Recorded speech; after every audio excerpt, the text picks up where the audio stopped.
Hi there, Jeff Gauss, the Magnet Dude here. Wanted to show you some more examples of magnetic art that I have created since I started. I started basically humble beginnings. Here's my first and second piece I ever created.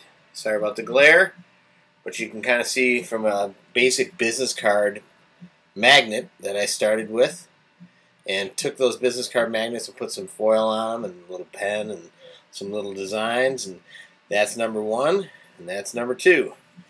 34,000 pieces later, I've got pieces that are as big as a sheet of magnet like this. This is a large sheet with an adhesive surface on it, and you peel that off, put your foil on there, and decorate whatever you want.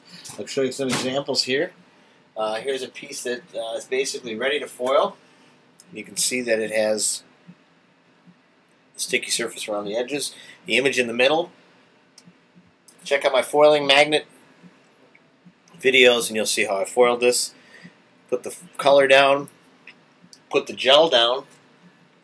Lots of different gels I can use. This is Liquitex. I use a lot of golden products, extra heavy gloss medium, and one of my favorites is something called tar gel. And I'll show you that thing here, right here. Golden tar gel. And they have some really great thick gels and liquid paints. I use almost exclusively golden fluids and heavy body paints. They have some great stuff out there.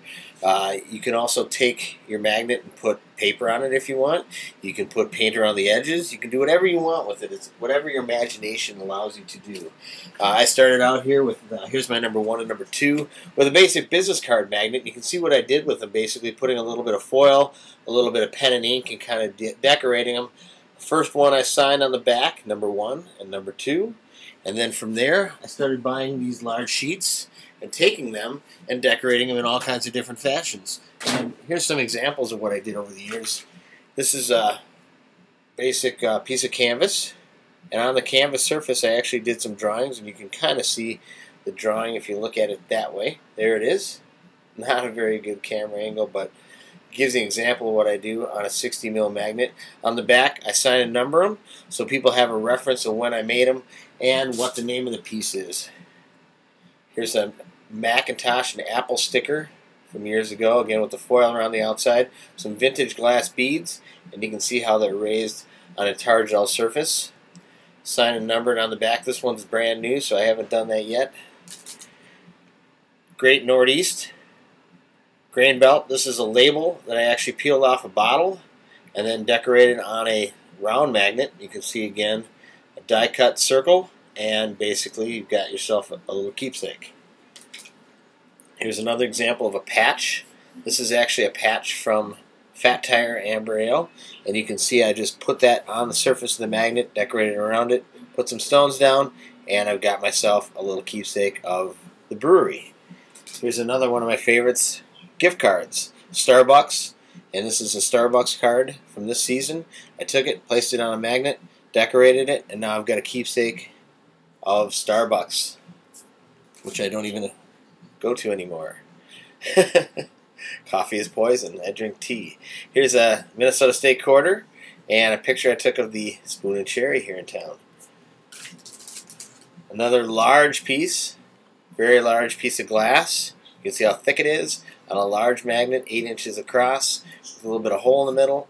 Signed and numbered on the back, 60 mil, very strong, but also holds up really, really well, and it's still flexible, as you can see right here. All my magnets are flexible. They stay flexible, but yet they're still basically pretty solid. Thank you, Frida.